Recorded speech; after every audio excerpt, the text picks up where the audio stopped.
ọmọ àgbẹ̀tì ìrajà tí bẹ̀rẹ̀ ni ọmọ òwò adé ẹlẹ́wù ẹ̀tù ọmọ òrùkúsù ọmọ òrùkúsù àbí lọ́ọ̀mú àbọ̀gbọ̀ lábọ̀jú ká oko ní oko lọ́hùn ìrẹ̀bẹ̀ àbọ̀dọ̀ abọ́dọ̀ láàrin oko lọ́ọ̀mú bàbá láwùwọ̀ òkúsọ̀lá pé ìnìyá aláàfin àwẹ̀rú alágúrè ìnìyẹ òwò adé ìrẹ̀bẹ̀ aláwùwọ̀ ẹ̀tù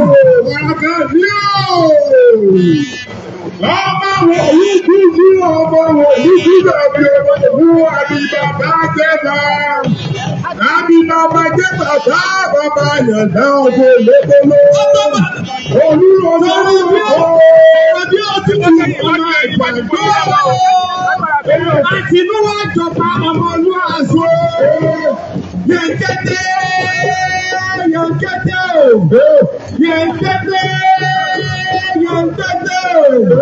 Adéwùmí yóò mọ ìyọ̀ kẹ́tẹ́kẹ́tẹ́ nínú gbogbo ọmọ ọba. Ìtìbò lọ́mọdéyàwó ìyá tó ẹgbẹ́ lẹ́kọ̀ọ́ tìbò rẹ́ẹ̀kì. Wọ́n ní bí fún ọ̀pẹ̀lẹ̀ wọn kó wé. Bọ́bá náà bí àkàlà balẹ̀ wọ́n sọ̀rọ̀ ọjà falala. Ìgbẹ́ yóò tu ọ̀gẹ̀ ẹ̀rọ tó ń ké. Ìgbẹ́ yóò tu ọ̀gẹ̀ ẹ̀rọ kàlá ń fọ òun. Bọ́bá náà ní àjọ ń kọ́ sófin ọkùnrin. Káwárí èyí o. Àkàdé o.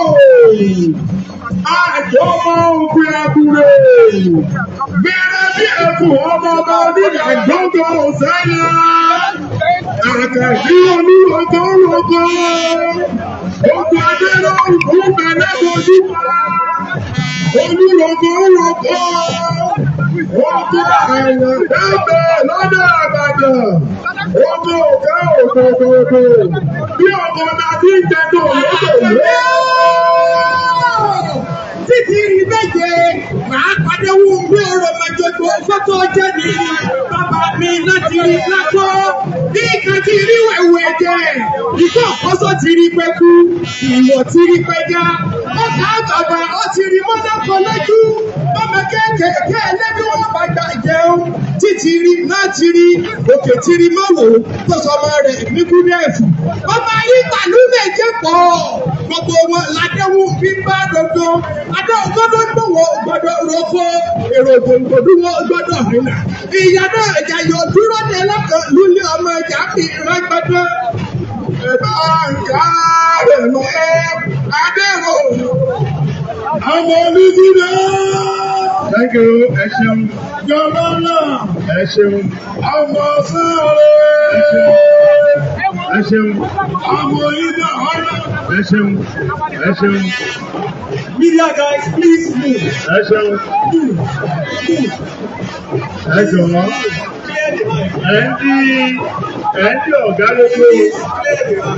Ẹ fi àyè lẹ̀. Kí gómìnà ó ráàyè ní gbogbo ní ṣẹlẹ̀ ní gbàgede. Ẹ jọ̀ọ́. Ẹ fún àgbègbè yẹn ní láti kí gómìnà kí wọ́n ráàyè ní ti ṣẹlẹ̀ lórí àpèrè.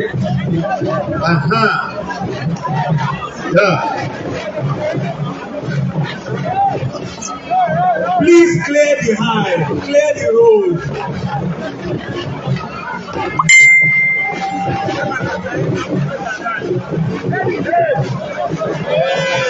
Ẹ fún ìbẹ̀rẹ̀ láàyè. Ẹ̀yin agbófinró ẹ dákun. Ẹ bá ní fi pẹ̀lẹ́pẹ̀lẹ́ yẹ àyè. Ẹ bá ní yẹ àyè. Ẹ fi ojú ọ̀nà yẹn lẹ̀. Ẹ ṣe púpọ̀. Ẹ bẹ̀rẹ̀ wájú ẹ bẹ̀rẹ̀. Ẹ bẹ̀rẹ̀ wájú ẹ. Ẹ̀yọ́ nínú ó tó báyìí. Àyàgálú Alùyè. This is the citation of His Thank you. Imperial Majesty Ọba Abímbọ́lá Akeem Ọwọ́adéwọ̀n. His Imperial Majesty Ọba Abímbọ́lá Akeem Ọwọ́adé was born on 17 July 1975 and is the 45th Aláàfin, the traditional ruler of the Yoruba land of Oyo Empire and the rightful heir to the throne of this Yoruba historic empire. Ọba Abímbọ́lá Ọwọ́adé was born in 1975 into the royal family of Owode Aguloye of Agriculture, Oyo Town, Oyo State. In 1992, he completed between 1994 and 1997, and the Polytechnic of Ibadan, Oyo State, between 1999 and 2001, where he earned an ordinary diploma, national diploma, and a higher national diploma, respectively. He later moved to the United Kingdom, where he attended University of Sunderland and Northumbria University, earning a Bachelor of Science and a Master of Science in Mechanical Engineering in 2008 and 2012, respectively. Oba Abimbola Owade's career began in 2002 as a top member of the National Youth Service Corps, NYSC, serving as a mechanical supplier with the Nigerian Gas Company. He worked briefly with the Oceanic Gas PLC as a tenant from 2003 to 2004. He later relocated to the United Kingdom, where he earned certification as a project manager after completing his degrees. Before being selected as Alaafin, he most recently worked as a project coordinator at Manitoba Hydro in Winnipeg, Canada, North America, in addition to running his real estate business. On January 10, 2025, the Governor of Oyo State, Engineer Seyi Makinde, approved the selection of Oba Abimbola Owade as a successor to the late Oba Lamidi III. On 13 January, the state government presented a certificate and staff of office to our new traditional ruler. Ẹ bá mi ṣe kábíyèsí o.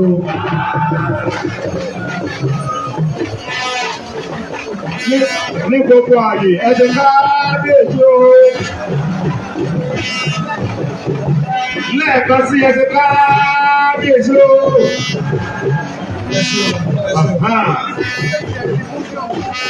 Thank you.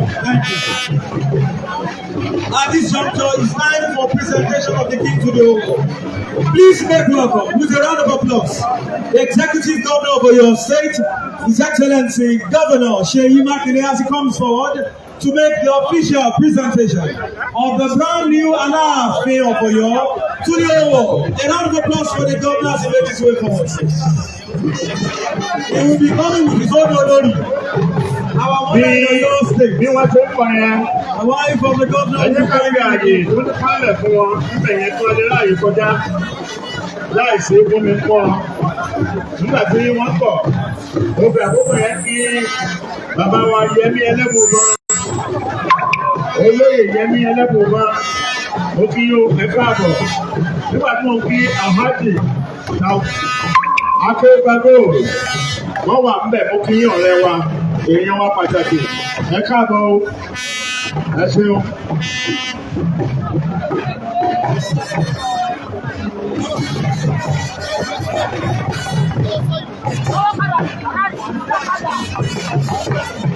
Mo ń wo òye lọ́kàn mo rí pé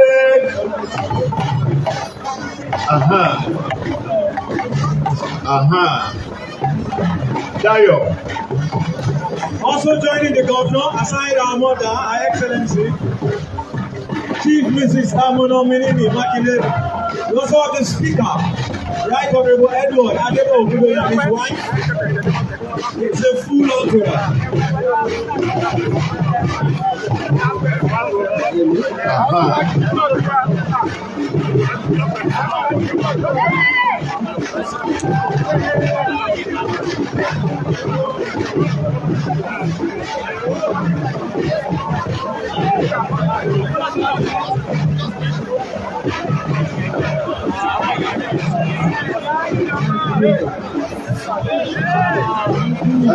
Àyàjálù ẹ bá ní tí ọ̀pá gbọ̀dọ̀ àbí ẹ̀dọ̀ ẹ̀rin lórí ó ti tó ẹ̀rin lórí.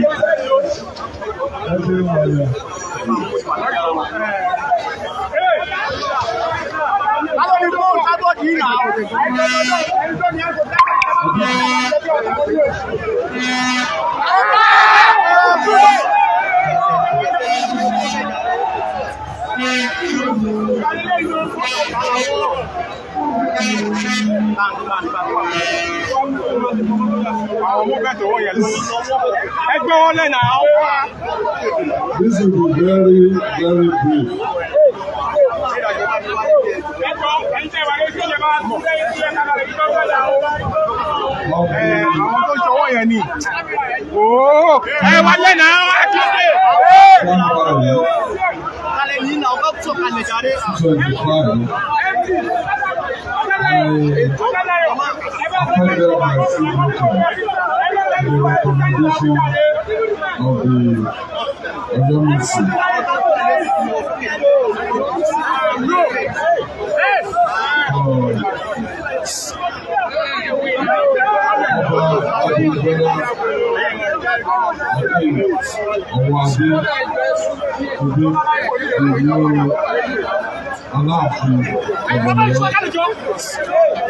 On the 13th of January this year, I presented the certificate of office and the staff of office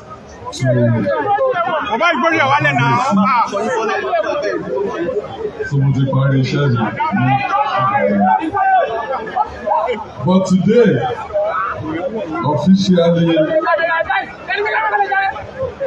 I want to present to the entire world the Aláàfin of Ọ̀yọ́,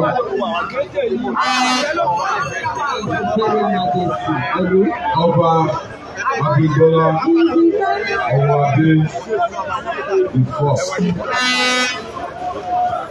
Àwọn tó wá láwọn ò gbọ́ àbí wọn ò tí ì rí àwọn tó ṣe ń sá káàkiri wọ́n máa bọ̀ wá bá kábíyèsí ilé àǹfààní. Kábíyèsí o.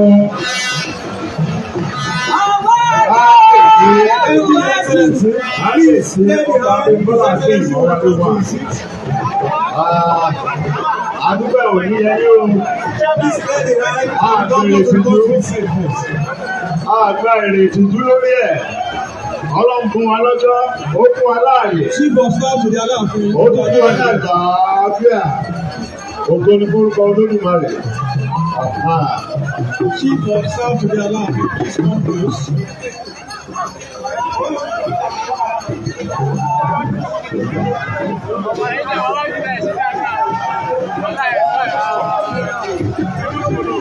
Ó fi ọ wọlé. Ọmọ ọba wọlé Adéyẹmí ẹkùjọkọ.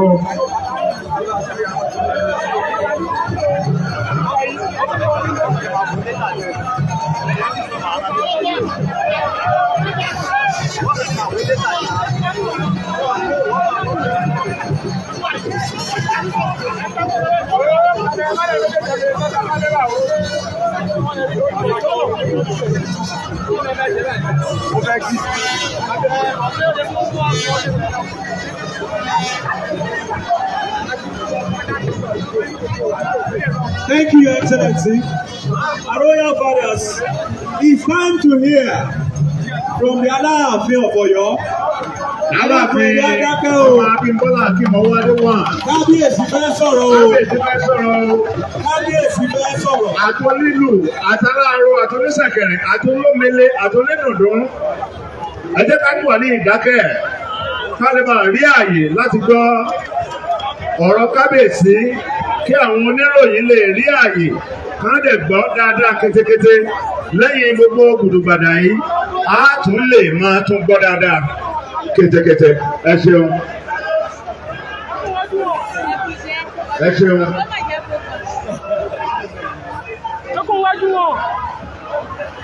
Bàbá ìwò ló ń tẹ fún ìyẹn bá fún ọ̀nà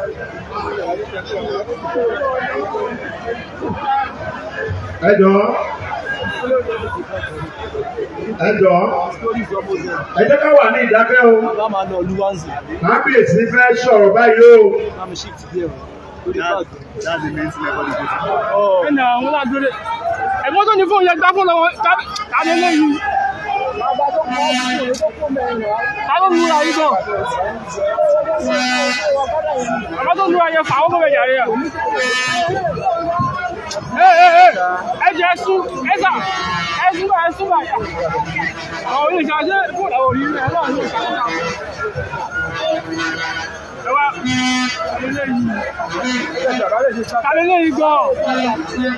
Abẹ́tí ajá. Abẹ́tí ajá. Ẹnà ọkùnrin rẹ̀. Tàlẹ́ lẹ́yìn náà, ẹ fún bàjá rẹ̀ à.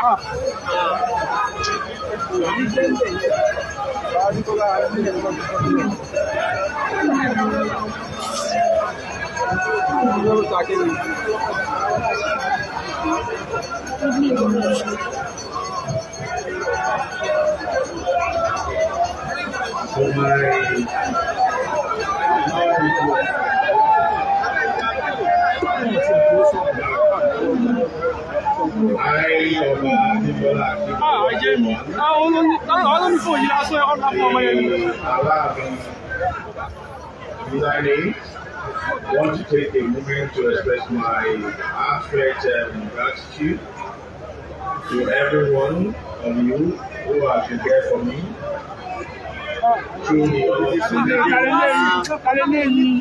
your unwavering support, encouragement, and belief in me have been the driving force behind my progress. I'm forever grateful for your presence in my life. I'm using this opportunity to thank you for being my Ross, my cheerleader, and my constant source of inspiration.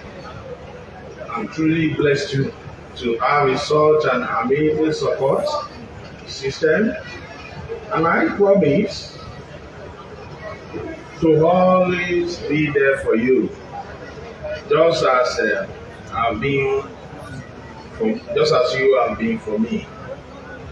However, human beings are inherently social creatures, and our most significant achievements have always been the result of collective efforts. Together, Black America. Countless historical events and modern day success stories equivocally demonstrate the importance of communities working together as one cohesive entity. Times of crisis and prosperity alike, the power of unity remains unmatched. It fosters a sense of belonging, overcomes challenges, and ultimately paves the way for shared progress and growth. Community consists of diverse individuals, each with unique skills, talents, and perspectives. Harnessing the diversity is essential for fostering innovation, creativity, and problem solving. When individuals work together as a collectively, they bring together a wealth of knowledge that multiplies the collective intelligence of the community. It allows for generation of fresh ideas, alternative solutions, and a wider range of possibilities to tackle the challenges at hand. By pooling resources, expertise, and diversity, communities can accomplish far more together than individuals could have achieved on their own. Successful communities are built on mutual support and cooperation. When individuals come together, they create robust support systems and behind. Unity strengthens social bonds and fosters a sense of belonging, which is essential for overall well-being. By working together as a team, Community members can rely on one another during tough times, share their burdens, and collectively overcome adversity. This support network provides comfort, encouragement, and reassurance, enabling individuals to face challenges head-on, confident in the knowledge that they are not alone. A united community possesses the power to drive change, but within its own realm and on a broader scale. Through collective action, communities can address social injustice, advocate for positive policy changes, and influence public opinion by circling together and amplify their voices. Communities can push boundaries, challenge the status quo, and bring about meaningful progress. Communities that work together in harmony tend to flourish and prosper by supporting local business, sharing resources, and collaborating on projects. A strong sense of economic resilience can be built through that process. Local economies rely on a collective power of their community to thrive. When residents work together and patronize local establishments, the impact on job, commerce, and overall community well-being is significant and enormous. Furthermore, shared prosperity goes beyond economic gains. It encompasses improved infrastructure, increased opportunities, and enhanced quality of life for all community members. Consequently, it is time for your indigenous at home and in diaspora start partnering for synergy. Without doubt, we can find strength in unity. This has become imperative so that whenever our brothers and sisters in diaspora and abroad come home and they won't be complainers about how things are not working, but rather they will see themselves as partners and partakers in the overall development for a better future of their own land.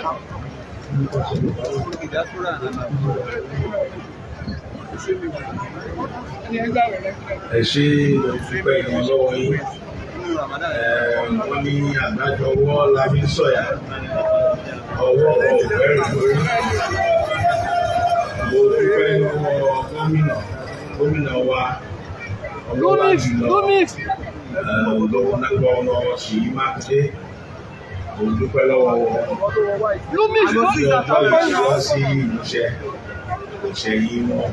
A dúpẹ́ lọ́wọ́ wọn fún gbogbo ipá tó ṣe náà. Ọlọ́run bí wọ́n síwájú. A dúpẹ́ lọ́wọ́.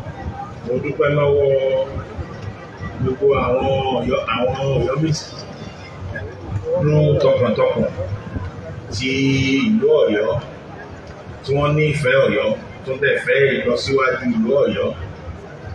Mo dúpẹ́ lọ́wọ́ yín gidi gan ni. Mo dúpẹ́ lọ́wọ́ àwọn lọ́balọ́ba tí wọ́n wà ní ìjòkó báyìí. Ẹ ṣé gidi gan, ẹ kú àyẹ́sí. Ọlọ́run máa dúró ti ẹ̀yin náà. Ọlọ́run pa àtọ̀ àti àbọ̀ yín mọ́. Mo dúpẹ́ lọ́wọ́ yín. mo dúpẹ́ lọ́wọ́ gbogbo àwọn organizing committee ayẹyẹ ìwúyè ti ọjọ́ ìlú náà. Dúpẹ́ pé gbogbo yín pé iṣẹ́ takun tẹ́ ẹ ṣe. Mo dúpẹ́ lọ́wọ́ yín ẹni ṣiṣẹ́ o. Iwájú ìjọba ibi tí yóò mọ rẹ́ sí. Ẹ mọ̀ lọ́rẹ́ ẹ mọ̀ bọ̀rẹ́. Mo dúpẹ́ lọ́wọ́ yín gidi gan. Mo dúpẹ́ lọ́wọ́ gbogbo àwọn ọmọ ọba náà olórí àwọn orí adé tó wà ní ìjókòó tí wọ́n fi ìfẹ́ yẹ wá sí àti ìjókòó yẹ wá sí náà. Mo dúpẹ́ lọ́wọ́ yín gidi gan ní ẹ ṣé gidi gan. Ọlọ́run máa dúró ti ẹ̀yin náà. Èmi wá fi dá yín lójú pé ní ọjọ́ yìí pé ìlú Ọ̀yọ́ lásìkò ti tèmi o yín sa gbogbo ipa tó wà ní agbára mi náà láti rí pé ìlú Ọ̀yọ́ mo mọ̀ pé láṣẹ ìlúmọ̀ rẹ̀ lásìkò ọba Abímbọ́lá àti ìmọ̀wọ́ adé gbogbo aláàrẹ̀ tí wàá ṣe níbẹ̀.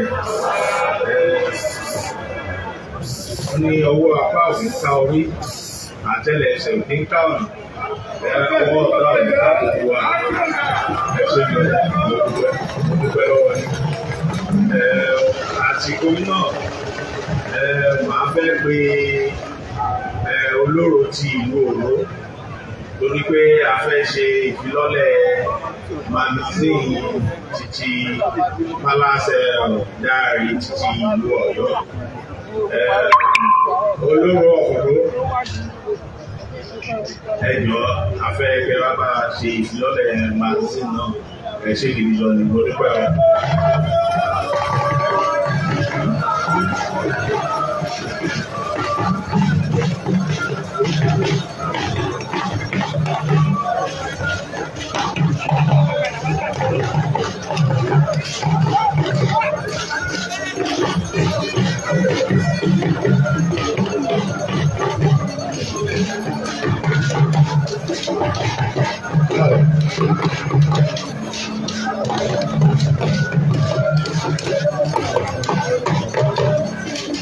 Olóró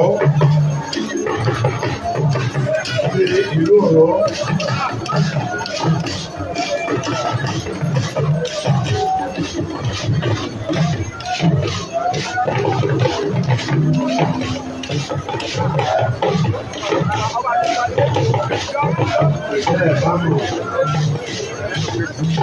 kí Olóró tó sọ̀rọ̀ ẹni tí wọ́n fa nínú àpò eyín ẹni ni o. Ọba ló tó rò ó lọ, ọba ló tó eyín erin fa, eyín erin rẹ̀ wò, eyín erin,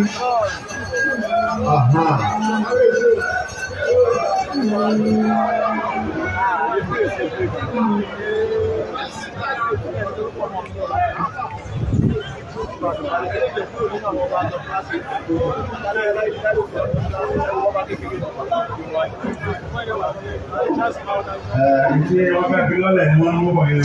Ẹ sọ fún lọ bàbá yìí náà. Ọkùnrin alágbádá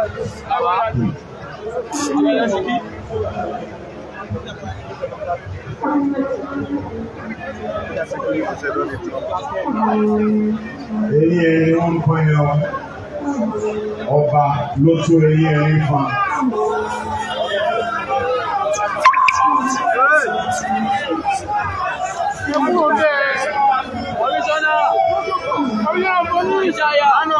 Ní orúkọ Ọlọ́run ọba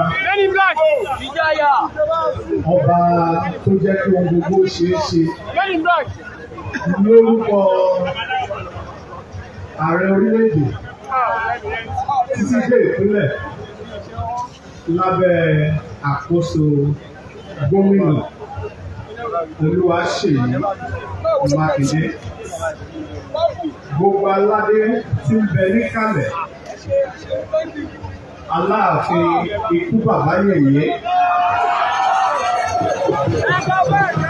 aláṣẹ ìkejì òòṣà, ọ̀rẹ́ mi bájà owó òbírí fọ̀rọ̀, ọ̀gá kí Ọjọ́ àpòjàjọ ìsáàkùnjẹ ẹlẹ́kùnlé. Ẹ̀mọ́ ńlá tí ń gbólógbó pàlà. Ẹlẹ́wù ẹ̀tù. Ọmọ ọba tí ń bọ́lá. Àti lórúkọ gbogbo ọba tó ń bẹ níkàlẹ̀. Lórí adé lọ́rùn bẹ̀rẹ̀. Gbogbo àwọn abániṣèlú láti ìjọba àpapọ̀ títí dé ìjọba ìpínlẹ̀ títí dé ìjọba ìbílẹ̀ tó ti wá gbé wa wọnú ààfin Aláàfin Aláyélúwà lọ. Gẹ́gẹ́ bí orí adé ti pinnu tí wọ́n sì sọ lójú gbogbo ayọ́lẹ́dì wípé ó ṣe pàtàkì ká fi ìwé tí a pè ní Pálásìárì tó túmọ̀ sí àkóso ó ti ń lọ ní agbójú lédè Yorùbá. DSS. We launch this book in the name of the Almighty God, the dignities and presence, federal representative, state representative, local government representative, and to the local government and others. Today, creating powers that remain Natasha, go back. under the authority of Aláyélúwà Ikú Bàbáyèyé. Aláàfin èkejì òòṣà. Ojú pápákọ̀kọ̀ lápọ̀. Ọ̀rẹ́ ní fájà owó òkiri kọ̀ọ̀rọ̀. Lórúkọ gbogbo ọba àti gbogbo àwọn afániṣèlú ní akéjú fún ìdìbò ogun.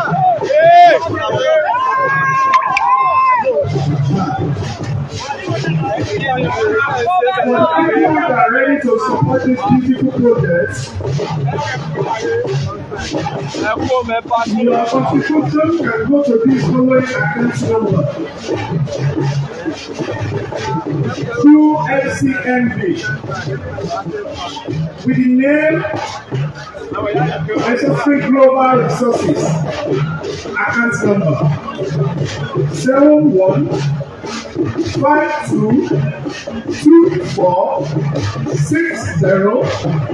71524619. Fún gbogbo èyí tí ẹ fẹ́ ṣe àtìlẹ́yìn fún ìwé àjọjútà lọ́lẹ̀ lẹ́yìn. Àpò ìfowópamọ́ tẹ́ ẹ lè fowó orí sọwọ́ sí. Ìgbà ilé-ìwé ìfowópamọ́ FCMB kọjá lábẹ́ orúkọ tí a pè ní Necessary Global Resources. Òǹkà ìfowópamọ́ náà lọ báyìí.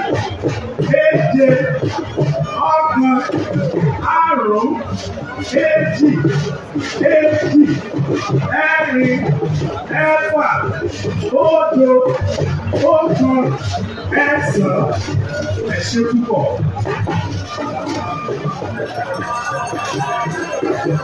Ẹ dákun ẹ ṣe kábíyèsí o. Kí kábíyèsí ṣe ìdílé padà lọ báyìí ọmọ ẹ̀yà pẹ̀lú ọláyè. Lẹ́ẹ̀kan ṣe dákun ẹ ṣe kábíyèsí o. Ẹ ṣe máàkù.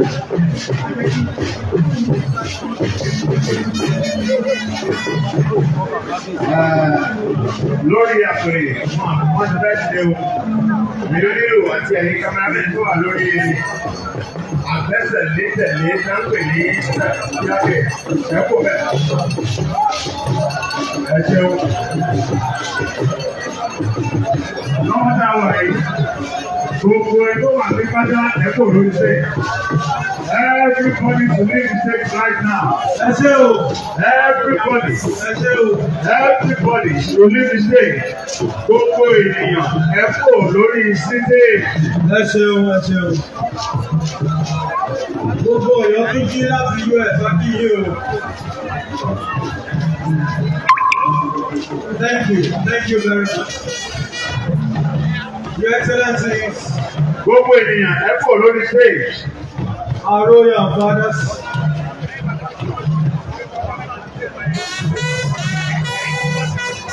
distinguished and eminent personalities, what a day. The annals of history, not just about your kingdom, but about your state and the entire Yoruba land. Your Excellency, to appropriately give thanks with the delivery of the vote of thanks. I'd like to invite Permanent Secretary, Ministry of Local Government and Chieftaincy Matters, Pastor Joel Ajagbe, for the vote of thanks.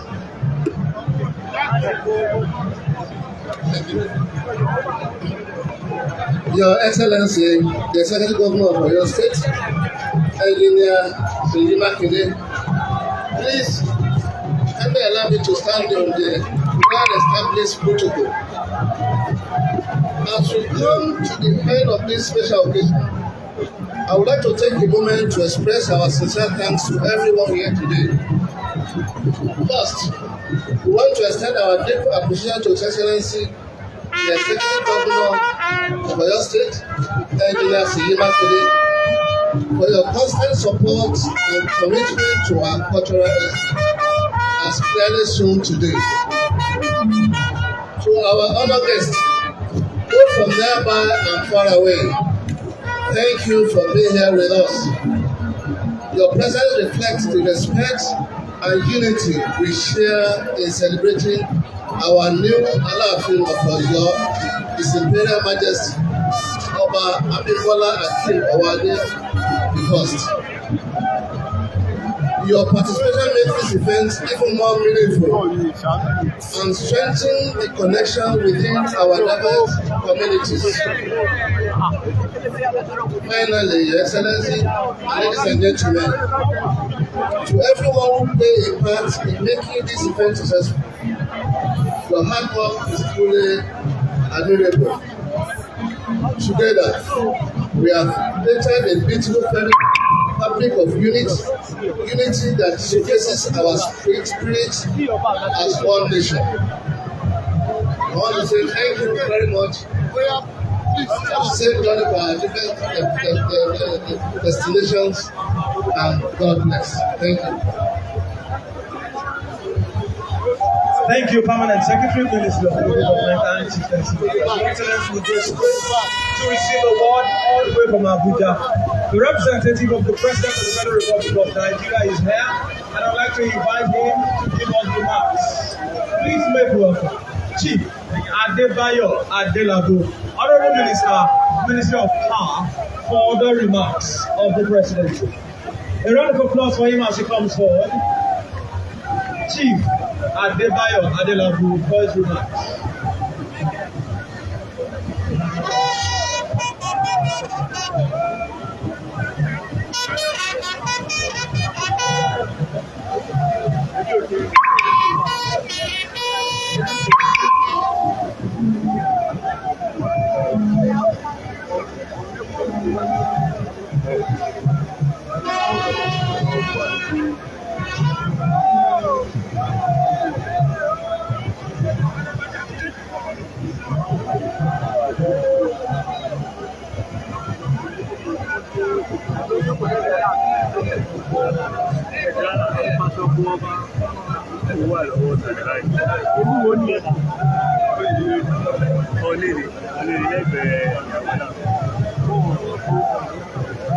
Please make way for Chief Adebayo Adelabu as he comes forward.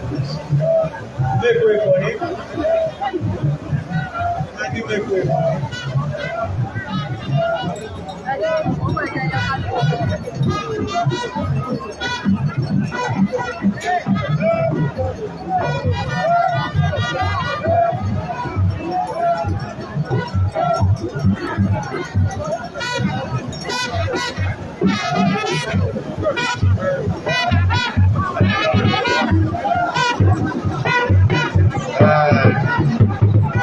Ọ̀rọ̀ láti ẹnu ààrẹ orílẹ̀-èdè Nàìjíríà èyí tí yóò jáde lẹ́nu mínísítà fún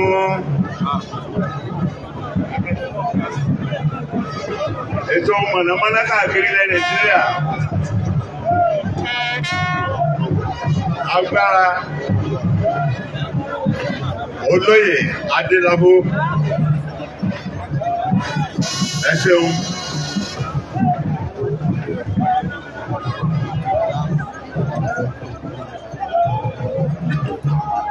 The executive governor of ṣé báwọn èèyàn máa ń parọ́ fún wa nílẹ̀ yìí His Excellency láàrin ọ̀nà Kakanfò àti ìyá Aláàfin ọ̀gbọ́dọ̀ fún ìlú ṣe Olúṣèyí Abíọ́dún Mákindé. ọ̀yà The deputy governor of Oyo State, the deputy governor of Osun State, the Ọọ̀ni of Ife, Ọba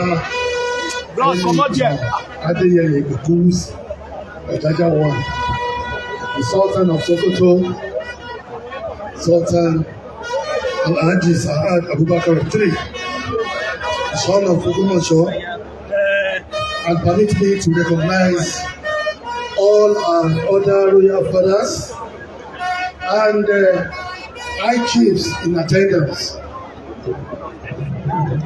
distinguished members of the National Assembly, the Speaker of the Oyo State House of Assembly, and all state honorable members here present, the Chief Judge of Oyo State, the Chairman of Oyo State Council of Obas and Chiefs, all high chiefs and members of the Oyo Mesi here present, the Oyo Mesi Council, distinguished guests from across Nigeria and beyond, sons and daughters of Oyo Kingdom, gentlemen of the press, distinguished ladies and gentlemen. First of all, let me tender the unreserved apology of the President, Commander-in-Chief of the Federal Armed Forces, Asiwaju Bola Ahmed Tinubu, for his inability to grace this occasion. He has asked me to tender this apology, that his absence was not intentional, but he had to travel out of the country.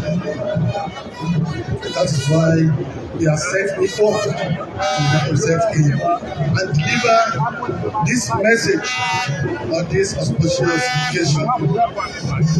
It is with immense joy and the deepest of honor that I stand before you today on behalf of His Excellency President Bola Ahmed Tinubu, GCFR, to witness and celebrate the coronation of a new custodian of the rich heritage of the ancient Oyo Kingdom, His Imperial Majesty Ọba Abímbọ́lá Akeem Ọwọ́adé, the 46th Aláàfin of Oyo.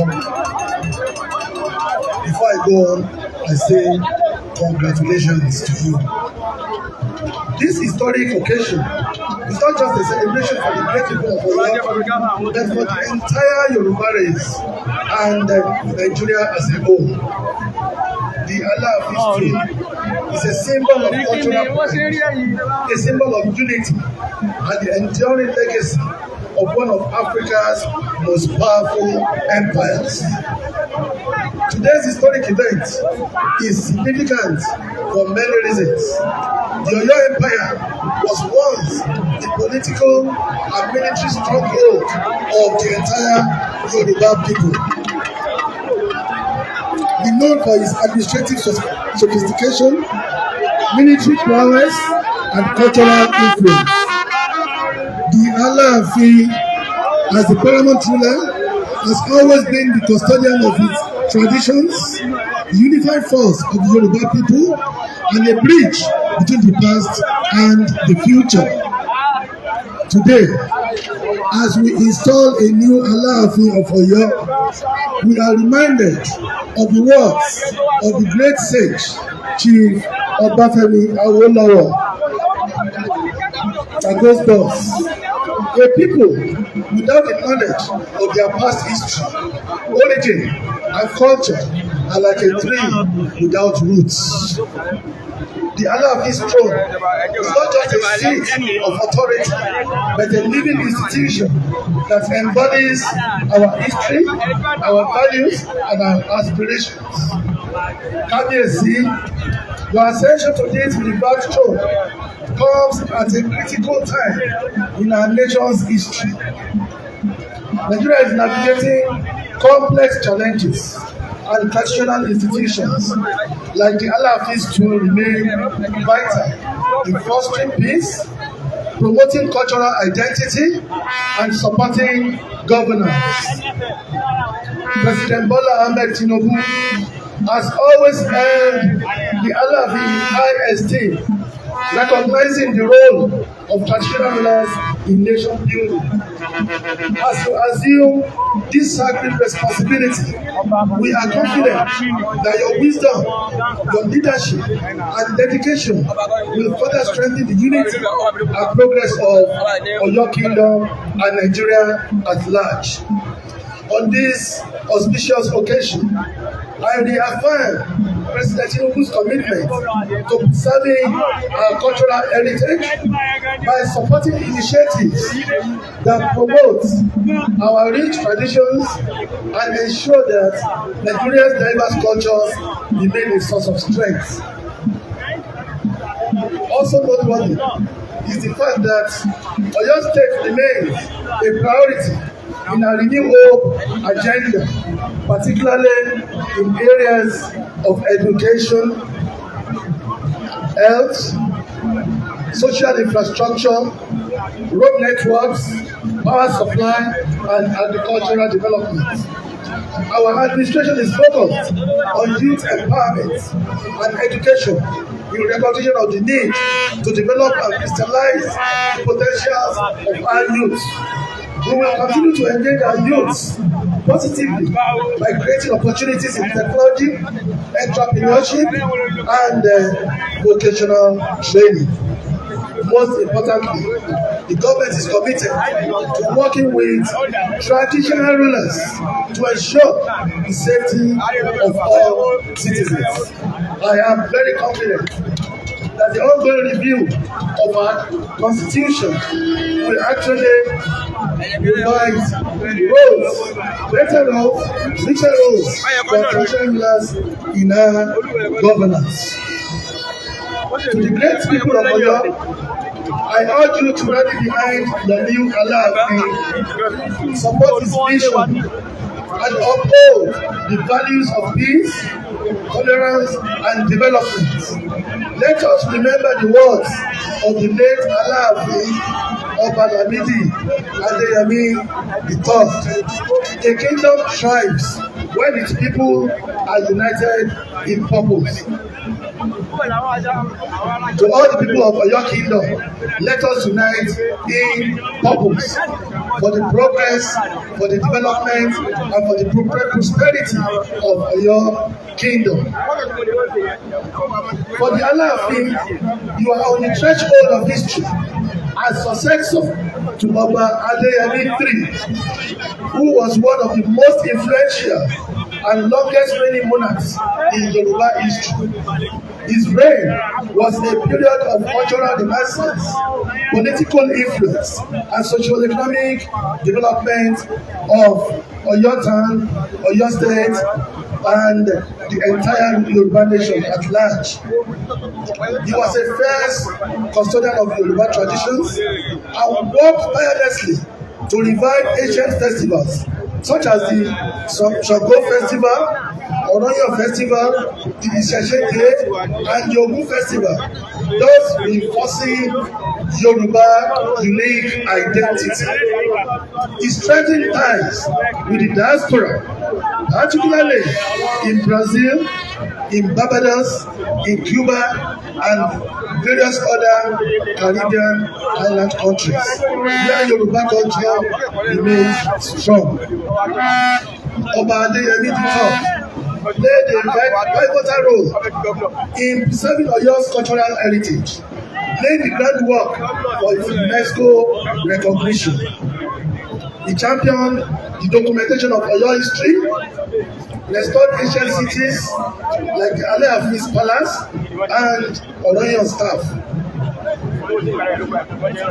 His advocacy attracted scholars, policymakers, and lighting Oyo's global significance.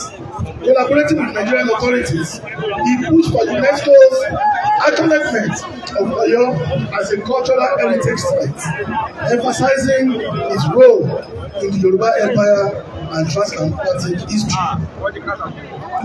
Though formal recognition is still pending, his efforts cemented Oyo's place in World Heritage discourse. In your tenure, also witnessed unprecedented development and peace in Oyo that will even surpass that of the late Aláàfin Adéyẹmí. As you mount the throne of your forebears, we recognize that the Aláàfin of Oyo is not just a traditional ruler, but also a key figure who expectedly serve as a bridge between traditional institutions and modern governance. The Aláàfin is expected to play a mediating role in conflicts and various communal disputes. Most importantly, as the Aláàfin, you are more than a king, you are also a symbol of Yoruba resilience, wisdom, and our pride. As you are saying, the throne of your forefathers, I pray that the foundation laid by your predecessors will continue to guide the kingdom's future. Once again, on behalf of President Bola Ahmed Tinubu, GCFR, and the federal government of Nigeria, I congratulate His Imperial Majesty Oba Abimbola Akeem Owode the First on this momentous occasion. May your reign be long. May your reign be prosperous. May your reign be filled with wisdom, prosperity, growth, and development of the entire Yoruba race. May you lead Oyo to greater heights and continue to be a beacon of hope for our people. May you maintain and encourage cordial relationships among all Kabiyesi and high chiefs in the entire Yoruba kingdom. And may your tenure witness peace and unprecedented development in Oyo. Kabiyesi, kájẹ́pẹ́ lórí, kí bàtà pẹ́ lẹ́sẹ̀, kí ìrùkẹ̀rẹ̀ kó di òkìní. Long live the Aláàfin of Oyo. Long live the Yoruba race. Long live the Federal Republic of Nigeria. Thank you all and God bless you. Thank you. Ọ̀rọ̀ lẹ́tí gbẹ̀yìn o nínú mínísítà wa Adébáyọ̀ Adélabú. Ẹ ṣeun bí a ṣe sọ̀rọ̀ lọ́wọ́ mi ò tó bẹ́ẹ̀ nípínlẹ̀ Ọ̀yọ́.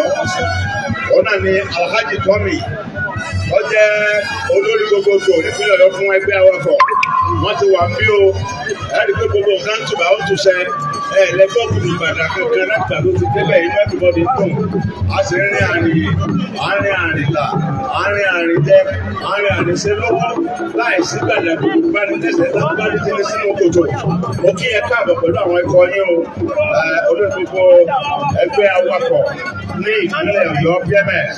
Alhaji Tommy, you are welcome and we appreciate your work in the state. Thank you. Ẹ ṣeun Alhaji. Your Excellency, security agents, please ensure we clear the aisle.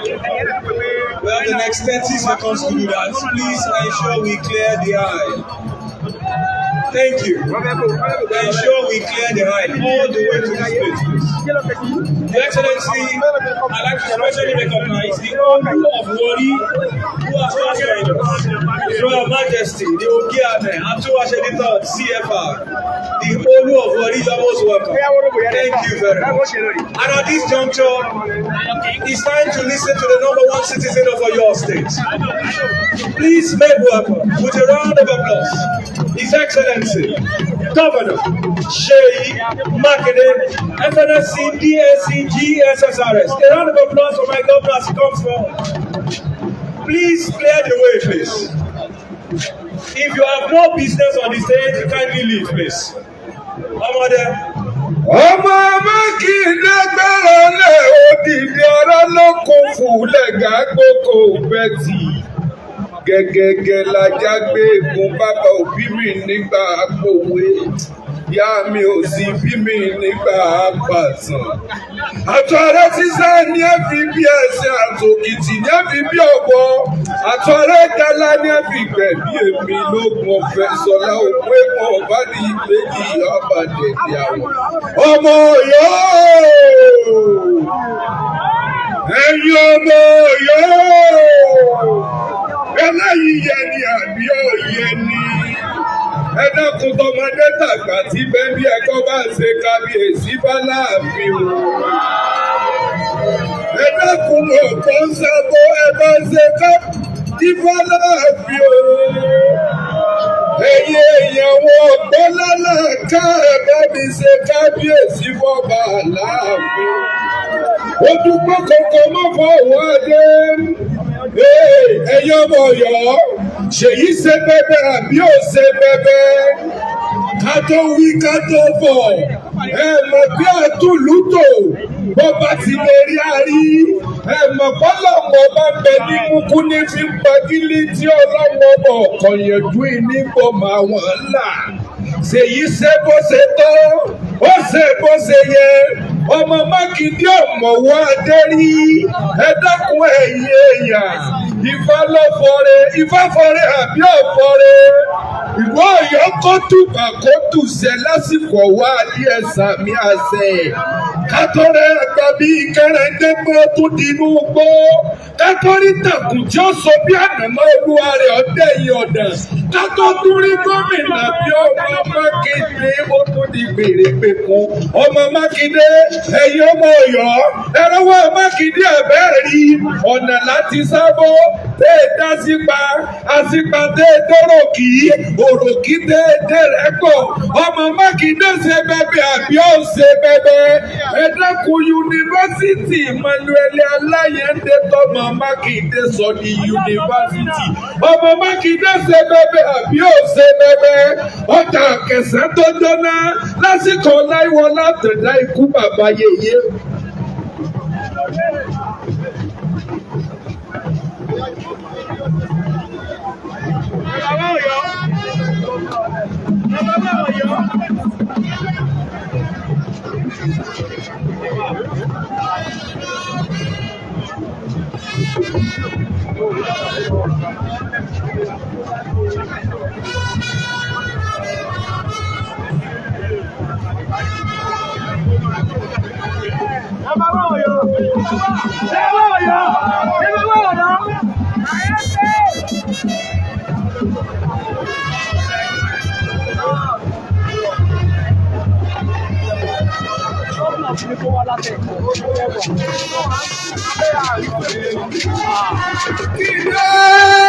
Ọmọ Ọ̀yọ́ ẹsẹ̀ tó sàn mẹ́ta fún sẹ́yìn ọmọ Mákindé ẹ̀rí ìpínlẹ̀ Ọ̀yọ́ tùbà ló ṣẹlẹ̀ lójúṣe láyé Mákindé ní ìpínlẹ̀ Ọ̀yọ́ sàmọ̀ yọ̀ ayọ̀ ìpínlẹ̀ Ọ̀yọ́ sàmọ̀ yọ̀ olúwa lọ́sẹ̀ yẹ sàmọ̀ yọ̀ ìpínlẹ̀ Ọ̀yọ́ sàmọ̀ yọ̀ ìlú Ọ̀yọ́ àtúmọ̀yọ̀ ìlú Ọ̀yọ́ àtúmọ̀yọ̀ lásìkò owó àti sàmọ̀ yọ̀.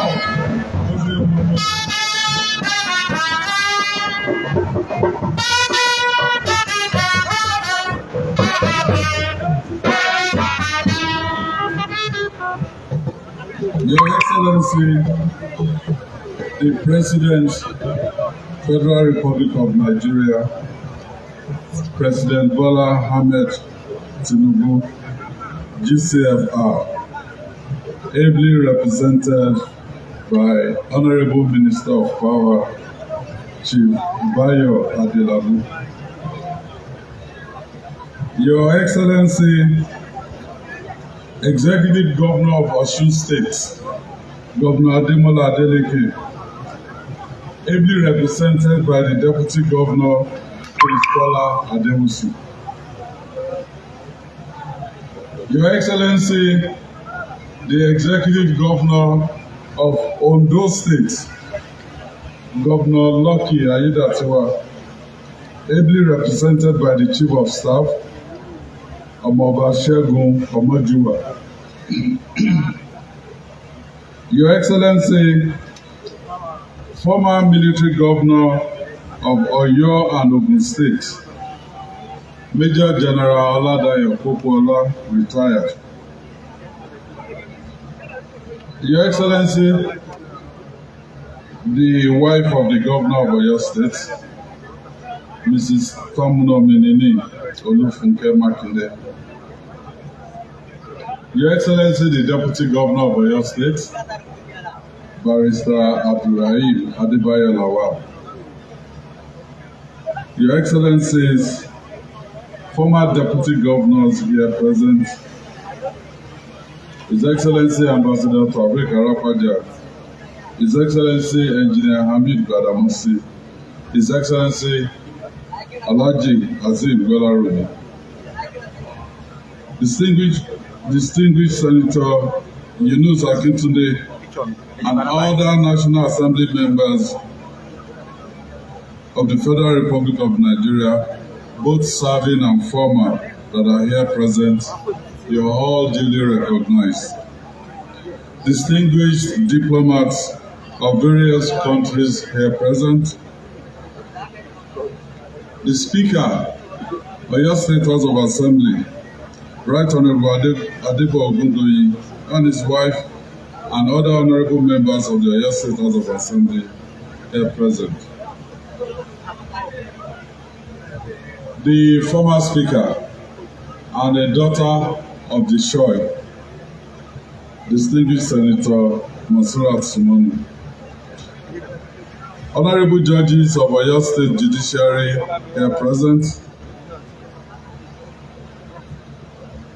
Honorable Chairman, Federal Civil Service Commission, Professor Tunji Olapa, and other heads of federal agencies and parastatals here present. The Chief of Staff, the Head of Service, they are all recognized, and all others that are working with me. Mo fẹ́ kí gbogbo orí adé ọrùn lẹ̀kẹ̀ tí wọ́n wà ní ìkàlẹ̀. Let me start with our very own newly unveiled. It was minted in January, but newly unveiled today. His Imperial Majesty Ikú Baba Yeye, Ọba Abimbola Akeem Owode I.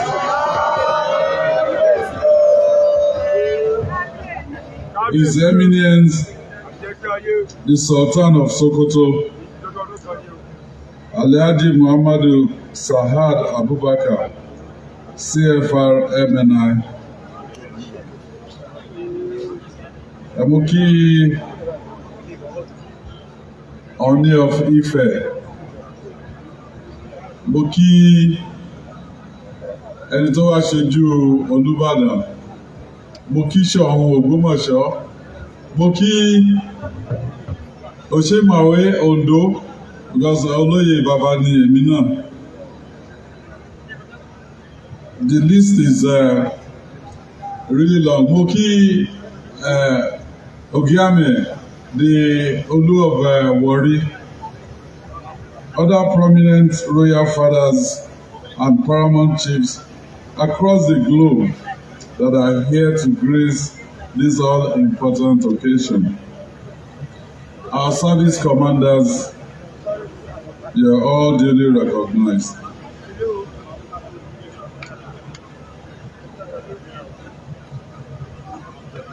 Mo kí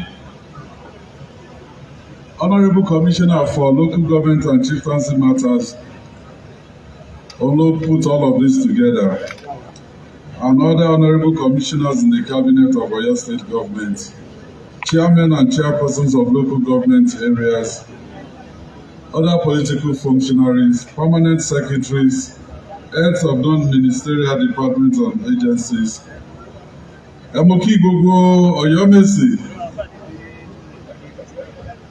You are all specially recognized. Ààrẹ Ọ̀nà Kakanfò of Yoruba land, Edo and Delta, Iba Gani Adams, you are duly recognized.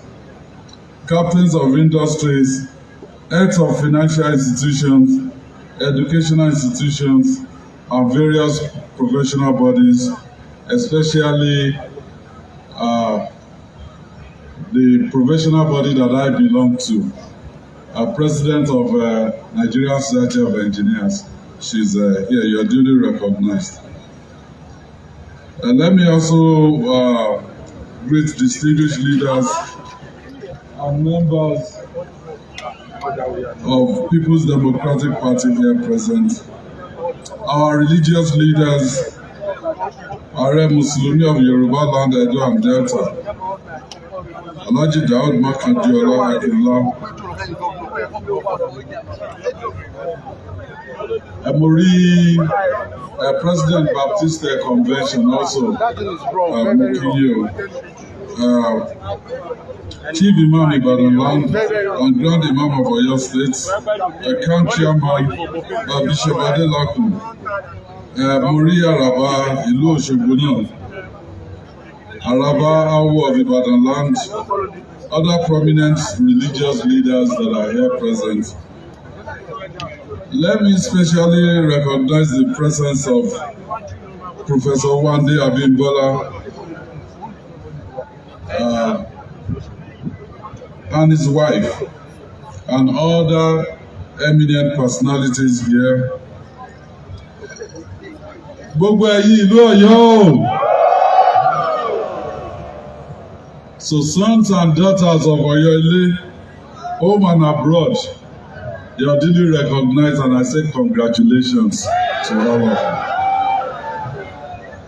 you. Labor union leaders, professional bodies, market leaders, artisans and other groups, distinguished invited guests, gentlemen of the press, distinguished ladies and gentlemen. The day is finally here. You have waited, you have wondered at a point. Some of you may have asked, will it ever happen? Well, ó ti ṣẹlẹ̀ o, àbí kò tí ì ṣẹlẹ̀?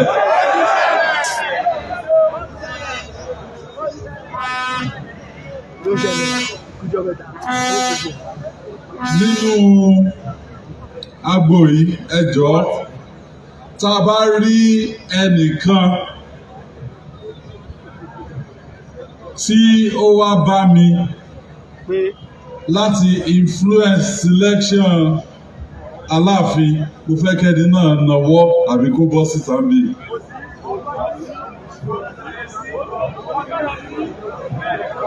There is nobody. No one. Ifá ló sọ̀rọ̀.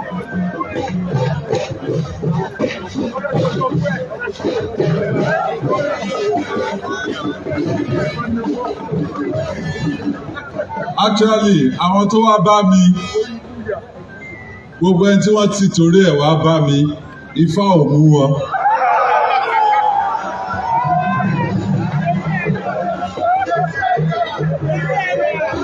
Ẹni tí Ifá mú, tí Ọlọ́run fi àṣẹ sí, tí ẹ̀yin èèyàn ìlú Ọ̀yọ́ tẹ́ ẹ fàṣẹ sí.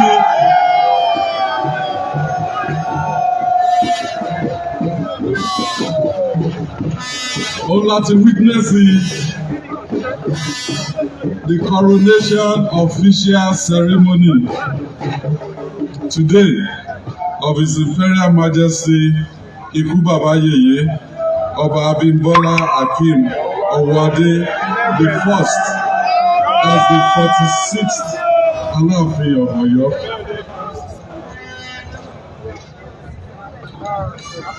Ọ̀yọ́-Ilé, as we fondly refer to this ancient town, is one of the oldest civilizations of Yoruba history.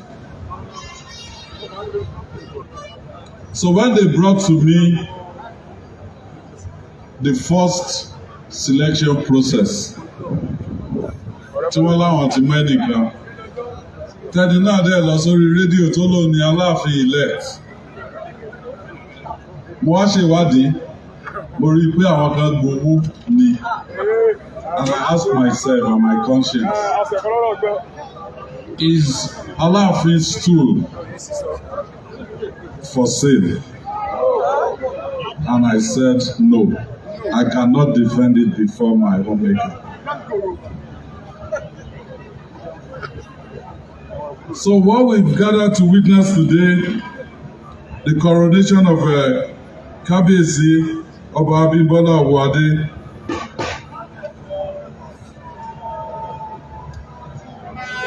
by this singular act, we're reminded that even if some things happen and we are derailed, we will never lose our way.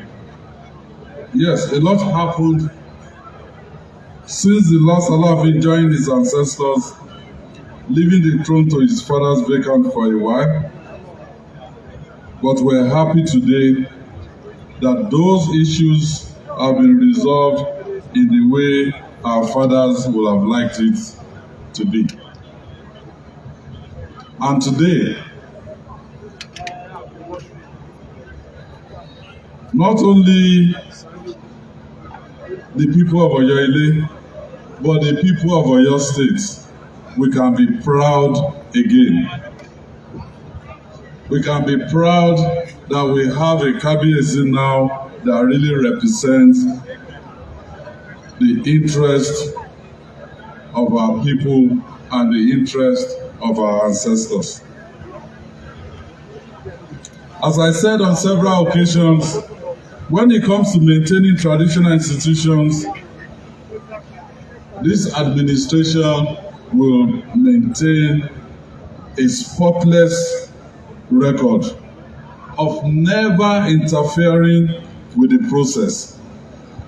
We will be there to see that due process is followed. We will be impartial.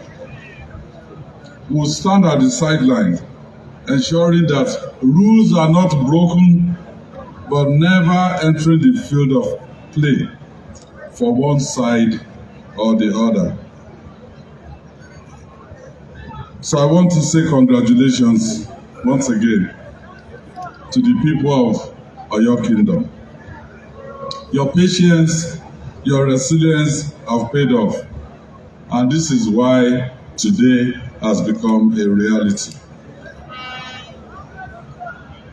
Èmi àti Kábíyèsí ìgbà tí à ń sọ̀rọ̀ ń bẹ̀ yẹn just now, I said anytime tó bá ti fẹ́ sá kúrò ní Ìbàdàn, Fáṣọlá ni mo máa ń wá. Fáṣọlá is just ó ṣe pé kẹ́ máa lọ máa dúró síbẹ̀ kẹ́ máa wé pé bóyá ṣé gómìnà ti dé. Ẹ bá máa sọ fún yẹn níta bí wọ́n fẹ́ wá sí Fáṣọlá bí màá ṣe máa sọ fún Kábíyèsí náà. You know, as I mentioned earlier, this ancient town is the custodian of rich history and tradition, and will continue to play a pivotal role in the growth and development of our dear state. When we think of Oyo Kingdom, one of the first things that come to our mind is homecoming. We think of the important heritage site that we have here. We have the whole Oyo National Park. Aláàfin Ṣàngó, ó ti jẹ níbi rí bẹ́ẹ̀ ni àbí bẹ́ẹ̀ kọ́? Well, in December 2023, UNESCO recognized the World Ṣàngó Festival domicile here on the representative list of intangible cultural heritage of humanity. The first special agro-processing zone and agricultural transformation center, ATC, as designated by the African Development Bank, is also here at Fashola. So as we celebrate culture and tourism this year, during the International Tourism Summit, ITS Oyo State 2025, our attention will again be turned to Oyo Zone, as we welcome visitors from across Nigeria and the world and showcase the heritage sites from this zone. I know Kabiyesi is a lover of tourism, so he will be happy with what he's hearing. So today is indeed the beginning of great things to come to this zone, not just under this administration, but even well into the future. Because no matter what happens to us as humans, no one can take away our history. So this is a day for all of us Yorubas, both at home and in diaspora, to rejoice. Let me use this opportunity as I round up to ask that Kabiyesi and the Oyomesi work to ensure that the traditions around the ascension of the Alaafin throne remain sacrosanct. Whatever needs to be done to protect the throne should be done so that the lacuna that we experienced these past years will never occur again. So gbogbo àwọn tó ń bínú, àwọn tí wọ́n ń lérí fáwọn fẹ́ lọ sí court, kí wọ́n lọ bèrè lọ́wọ́ àwọn ará Èrúwà o. After almost over 20 years, court removed Eleruwa. They went through the process again. The same person, not to David as Eleruwa. So ẹ tó bá ń lọ sí court, don't go there and waste your time, waste our time. Ọlọ́run ti yàn fún wa, Ifá fọwọ́ sí, Ọ̀yọ́ fọwọ́ sí, Ọ̀yọ́ state ti fọwọ́ sí, Ṣèyí Mákindé náà fọwọ́ sí. So on behalf of the Oyo State government, the sons and daughters of Oyo Ile, and the good people of Oyo State, we wish His Imperial Majesty a long, peaceful, and successful reign. May Oyo Kingdom experience unrivaled development, peace, and tranquility during Kabiyesi's reign. Kádé pẹ́ lórí, kí bàtà pẹ́ lẹ́sẹ̀. Ìgbà yẹn á tù wá lára o. Kábíyèsí o. Thank you and God bless you. Thank you, Excellency. The national anthem.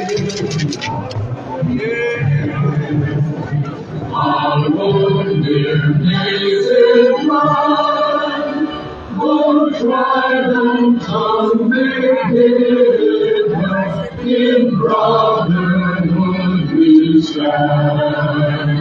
Thy kingdom's long and proud to serve our sovereign motherland.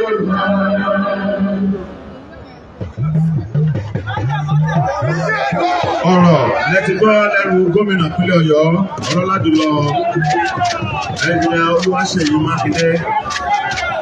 Gbogbo bí ọ̀fẹ́ ti bẹ́ bí ìṣúṣe owó tí ọ̀fẹ́ tó tún bẹ́ òun náà ní àtúgbọ́ yẹn. Gómìnà ti bá wa sọ̀rọ̀, Kábíyèsí ti Bọ́lá ti bá wa sọ̀rọ̀, àwọn àbùkù náà ti sílẹ̀. Wọ́n jẹ́ pé adúpẹ́ o, adúpẹ́ fún ọba wa o, adúpẹ́ o, adúpẹ́ fún àyè ọba wa tuntun o, adúpẹ́ o, adúpẹ́ fún àṣeyọrí ètò tòní o, adúpẹ́ láyé ọba àtìjòyè olóró.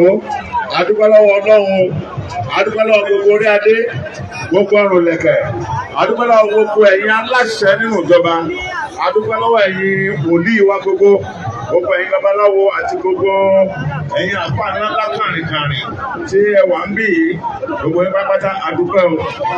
Èyí tá a rí yìí, òun náà ló jẹ́ ìran ayọ̀, ìran ayọ̀ ni. Adúpẹ́ nípa yìí, ẹ jẹ́ kí a gbọ́ orin tó dùn gbáà lórí ìpínlẹ̀ lẹ́nu wọn.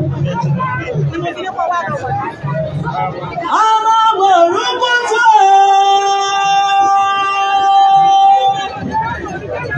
His Imperial Majesty Ọba Akíìmù Abímbọ́lá Àwàdé. Ọmọ wòrúkútù àbí lóòmù àbí bàbá jẹ́ bàbá. Lóòmù àbodò láàrin oko. Oko níyì, oko láàrin.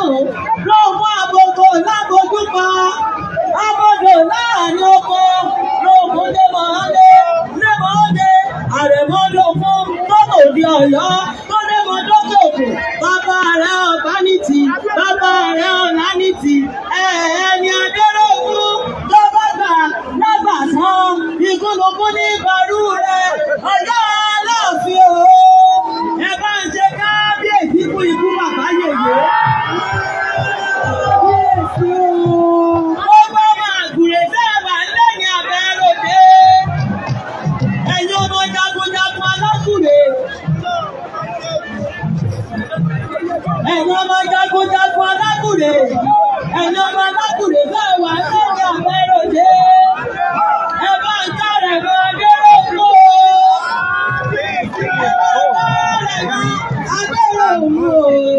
Ẹ bá ń kárẹ̀ mọ́ Adérògún o. Yorùbá ẹgbẹ́ mọ̀lẹ́gbẹ́ ẹ̀yà ságùrè. Ẹ̀yin ọmọ àgùrè. Ẹ̀yẹ mọ̀lẹ́gbẹ́ ẹ̀yà ságùrè. Ẹ bá ń kárẹ̀ mọ́ Adérògún. Òun àbí bàbá jẹ́ bàbá. Ìyọ̀dá ọkọ̀ ìlẹ́kọ̀ọ́. Ọmọ sẹ́dájú àti ìdáwó ọmọ kò dàbí iná tó rà.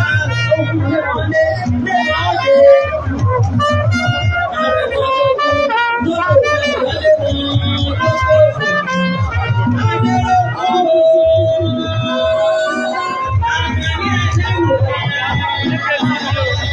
Let's go.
Mami.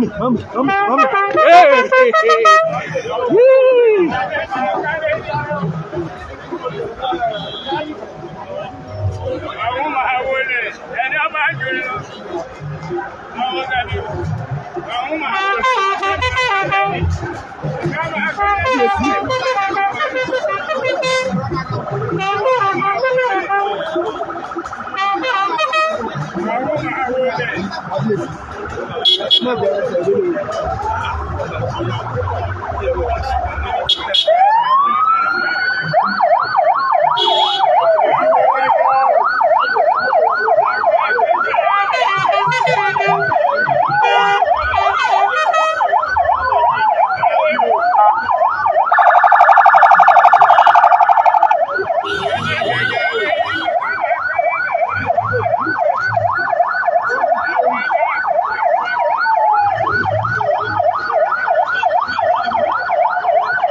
àjọ wa ń bí ni o àwa àti mọ́mì kábíyèsí o.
Lórí méjì.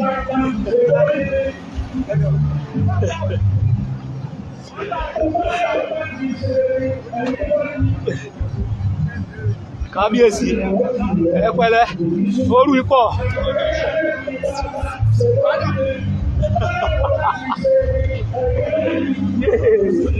Bye mommy, bye mommy, bye mommy.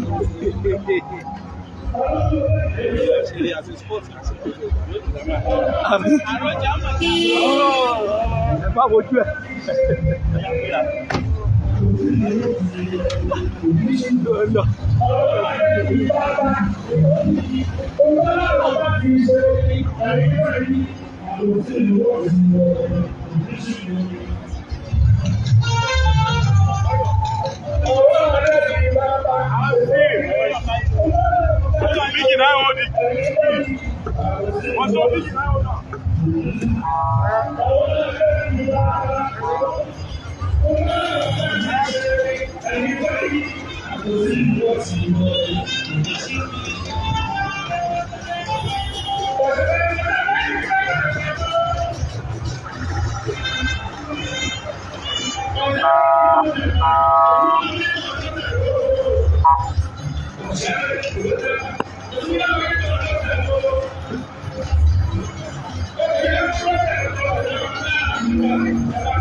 Ṣé tó bá ti tú èlé?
Safe journey. Safe journey. Díẹ̀.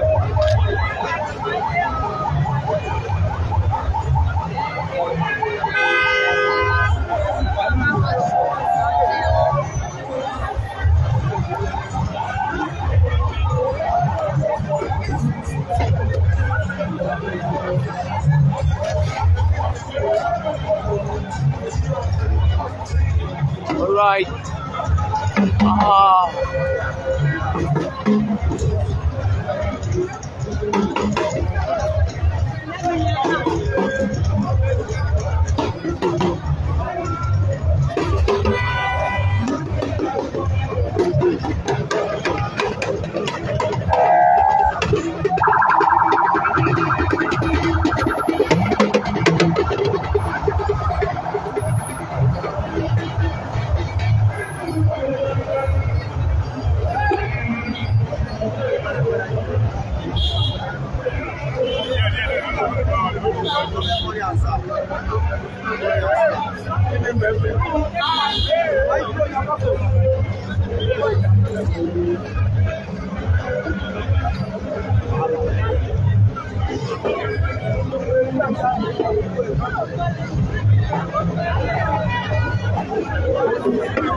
Thank you.